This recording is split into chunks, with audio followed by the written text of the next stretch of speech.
हर दिन हम सुबह उठते हैं, अपनी जिंदगी चलाते हैं और ये सोचते भी नहीं कि एक दिन ये सब खत्म हो जाएगा। वो दिन जब सब कुछ मिट जाएगा, जिसे हम कयामत कहते हैं।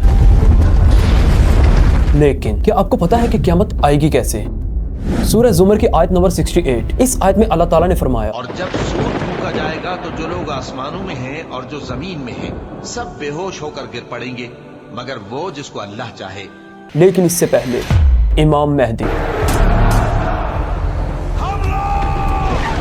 इसके बारे में फिर कभी बात करेंगे, तो सब्सक्राइब। इमाम महदी का ज़हूर होगा, लेकिन उस वक्त दुनिया में बहुत जुल्म हो रहा होगा। इमाम महदी दुनिया की सभी सुपर पावर्स को हरा देंगे, जिसके बाद मुसलमान हर तरह के जुल्म से आजाद हो जाएंगे। इमाम महदी अपनी फौज के साथ होंगे कि पीछे से दज्जाल निकलेगा। दज्जाल एक ऐसा फितना जो अपने आप को खुदा कह के लोगों को गुमराह करेगा। दज्जाल का ज़हूर आखिरी जमाने में होगा और दुनिया में सबसे बड़ा फितना दज्जाल बनेगा। सही मुस्लिम की हदीस नंबर 2946, नबी करीम सल्लल्लाहु अलैहि वसल्लम ने फरमाया, दुनिया में आदम अलैहिस्सलाम के पैदा होने से लेकर क़यामत तक कोई फितना दज्जाल से ज्यादा नहीं होगा। रसूलुल्लाह सल्लल्लाहु अलैहि वसल्लम ने फरमाया, दज्जाल निकलकर मेरी उम्मत में चलेगा, फिर अल्लाह ताला ईसा इब्ने मरियम को भेजेगा। हजरत ईसा अलैहिस्सलाम दज्जाल को बाबे लूद, फलस्तीन के एक इलाके लूद में मारेंगे।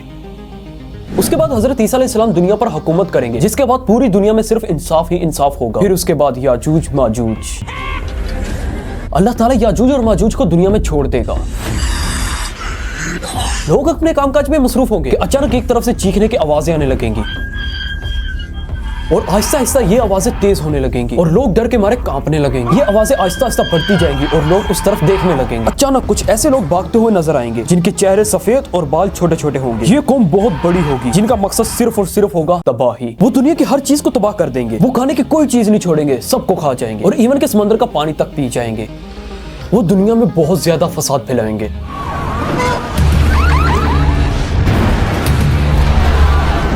सूरत अल-अनाबिया के आयत नंबर 96, इस आयत में अल्लाह ताला फरमाता है, यहाँ तक कि याजूज और माजूज खोल दिए जाएं और वो हर बुलंदी से नीचे आ रहे हों और क़यामत का सच्चा वादा करीब आ जाए तो नागहां काफिरों की आंखें फटी की फटी रह जाएं। इसलिए हजरत ईसा अलैहिस्सलाम मुसलमानों को एक पहाड़ पे ले जाएंगे और इनसे नजात पाने के लिए अल्लाह ताला से दुआ करेंगे और अल्लाह ताला इनकी दुआ को कबूल फरमाएंगे और याजूज और माजूज की गर्दन में एक ऐसा कीड़ा भेजेगा जिसकी वजह से ये कौम मर जाएगी। इसके कुछ साल बाद हजरत ईसा अलैहिस्सलाम इंतकाल कर जाएंगे और दुनिया में फिर से कुफर फैलने लगेगा। लोग इस्लाम से दूर हो जाएंगे और गुनाहों में पड़ जाएंगे, ठीक आज की तरह जैसे आज की दुनिया गुनाहों से भरी हुई है। इसके बाद एक और निशानी जाहिर होगी, ईस्ट वेस्ट और जजीरुल अरब में जमीन धंस जाएगी। ये उस वक्त के लोगों के लिए एक निशानी होगी जो कि ज़लज़ले की वजह से पूरी होगी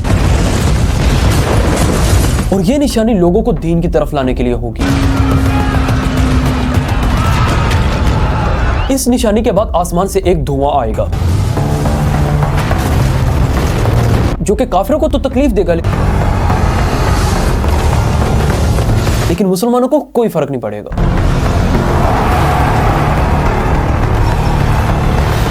चालीस दिन तक ये धुआं ऐसे ही रहेगा, जिसकी वजह से काफी लोग बेहोश होकर गिरने लगेंगे। ये उस वक्त का एक न्यूक्लियर इवेंट भी हो सकता है। जैसा कि हम सब जानते हैं कि बहुत से कंट्रीज न्यूक्लियर पावर बन रहे हैं, तो ऐसा भी हो सकता है कि कोई कंट्री वो न्यूक्लियर पावर यूज कर ले और ये धुआं आ जाए, या फिर ये अल्लाह की तरफ से एक आफत होगी जो कि धुएं की शक्ल में आएगी और ये सिर्फ और सिर्फ मुसलमानों को डराने के लिए होगा ताकि वो दीन की राह पे वापस आ जाएं। और क़यामत की निशानियों में से ये सबसे आखिरी वाली निशानी होगी। इसके बाद जिलहज के महीने में एक ऐसी रात आएगी जो 2 या 3 दिन की होगी। सभी लोग दिन के इंतजार में आसमान की तरफ देख रहे होंगे। फिर 2 या 3 दिन बाद सूरज निकलेगा, लेकिन मगरिब से, और फिर आधे आसमान पर आने के बाद मगरिब में ही गुरूब हो जाएगा। वो उस टाइम आखिरी वक्त होगा और तौबा के दरवाजे बंद हो जाएंगे। अब चाहे कोई भी इंसान मुसलमान होना चाहे, वो एक्सेप्ट नहीं किया जाएगा क्योंकि तौबा के दरवाजे बंद हो जाएंगे। मतलब उस दिन के बाद जो पहले से मुसलमान होगा सिर्फ वही मुसलमान रहेगा। उस दिन के बाद किसी की तौबा कबूल नहीं की जाएगी। फिर चाहे कोई बंदा जैसे मर्जी कलमा पढ़ता रहे, उसे एक्सेप्ट नहीं किया जाएगा। और जो काफिर होगा वो अपनी उसी कुफर की हालत में मरेगा। लेकिन लोग एक दूसरे को पहचान नहीं पाएंगे कि कौन मुसलमान है और कौन काफिर है। इसीलिए अल्लाह ताला दुनिया में एक और बड़ी निशानी भेजेगा, दावतुल ours. No one escapes me. ये एक ऐसा जानवर होगा जो मक्का के करीब सफा नामी पहाड़ी से निकलेगा। इसके बारे में कुरान कहता है, तो हम उनके लिए जमीन में से एक जानवर निकालेंगे जो उनसे बातें करेगा। ये हम इसलिए करेंगे कि लोग हमारी आयतों पर ईमान नहीं लाते थे। और इस जानवर की बॉडी दूसरे जानवरों का मिक्सचर होगी। इसके एक हाथ में हजरत मूसा अलैहिस्सलाम का असा होगा, वही असा जिससे हजरत मूसा अलैहिस्सलाम ने अल्लाह ताला के हुक्म से समंदर में रास्ता बनाया था। और इस जानवर के दूसरे हाथ में हजरत सुलेमान अलैहिस्सलाम की अंगूठी होगी, वही अंगूठी जिसमें अल्लाह ताला ने हजरत सुलेमान अलैहिस्सलाम को बेशुमार ताकतें दी थी। इस जानवर की सबसे हैरानकुन बात यह होगी कि ये लोगों से बातें करेगा उन्हीं की जुबान में। यह जानवर पूरी दुनिया में घूमेगा और इतनी तेजी से घूमेगा कि अगर कोई चाहकर भी इससे दूर भागना चाहे लेकिन वो भाग नहीं सकेगा। यह जानवर हजरत सुलेमान अलैहिस्सलाम की अंगूठी से काफिरों के सर पे एक मोहर लगा देगा, जिससे यह साबित हो जाएगा कि यह बंदा काफिर है। और हजरत मूसा अलैहिस्सलाम के आसे से मुसलमानों के माथे पर एक लकीर खींच देगा। यह जानवर जब काफिरों को मार करेगा तो उनके चेहरे स्याह हो जाएंगे, और जब मुसलमानों को मार करेगा तो उनके काले चेहरे भी रोशन हो जाएंगे। और इससे यह जाहिर हो जाएगा कि कौन मुसलमान है और कौन काफिर है। मोमिन अपने नेक अमाल करते रहेंगे जबकि काफिर अपने कुफर पर कायम रहेंगे। इन सभी निशानियों के बाद यमन से एक हवा निकलेगी जो रेशम से भी ज्यादा नरम होगी। एक रिवायत में कहा गया है कि यह हवा रात के वक्त निकलेगी जब सभी मुसलमान आराम की नींद सो रहे होंगे, जो हर उस इंसान की रूह ले लेगी जिसके अंदर एक राई के दाने के बराबर भी ईमान हुआ। यह हवा ना तो इतनी तेज होगी और ना ही कोई आंधी होगी, बल्कि एक सुकून भरी खुशबू जैसी महक रही होगी। वो हर मोमिन के पास से गुजरेगी और वो चैन से इस दुनिया से रुखसत हो जाएगा। उसके बाद दुनिया में एक भी मोमिन नहीं बचेगा। मतलब दुनिया में सिर्फ वही लोग बचेंगे जिनके अंदर एक जर्रे बराबर भी ईमान नहीं था। रसूलुल्लाह सल्लल्लाहु अलैहि वसल्लम ने फरमाया, क़यामत तब तक कायम नहीं होगी जब तक अल्लाह का नाम लेने वाला एक भी शख्स मौजूद हुआ। इस हवा के बाद दुनिया में सिर्फ काफिर ही रह जाएंगे। मतलब यमन की यह हवा हर मुसलमान को ले जाएगी और दुनिया में सिर्फ और सिर्फ काफिर ही रह जाएंगे और वही दुनिया पे हुकूमत करेंगे। और फिर हबशा अफ्रीका की तरफ से एक आदमी निकलेगा जिसके पास काबा को गिराने का हुक्म होगा। नबी सल्लल्लाहु अलैहि वसल्लम ने फरमाया, काबा को एक हबशी गिराएगा जिसके दोनों पैर छोटे होंगे। और ये बात मैं कोई अपने में से नहीं कर रहा, सही बुखारी की हदीस नंबर 1591। इस हदीस में ये बात क्लियरली लिखी गई है। इसके बाद साउथ से एक आग निकलेगी।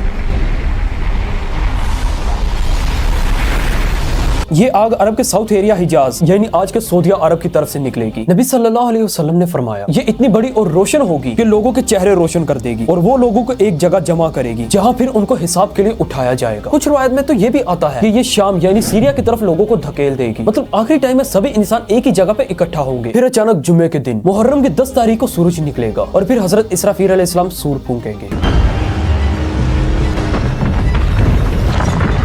और इस सूर की आवाज इतनी तेज होगी कि सारी की सारी मखलूक इस आवाज से तबाह हो जाएगी।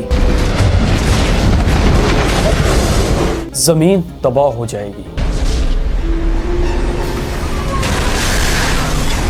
यहां तक कि यूनिवर्स, स्टार्स, इवन के प्लैनेट सब कुछ खत्म हो जाएगा अल्लाह के हुक्म से। और इसके बाद शुरू होगा रोजे महशर, जिसमें हम फिर कभी वीडियो बनाएंगे, तो इसलिए सब्सक्राइब कर लें।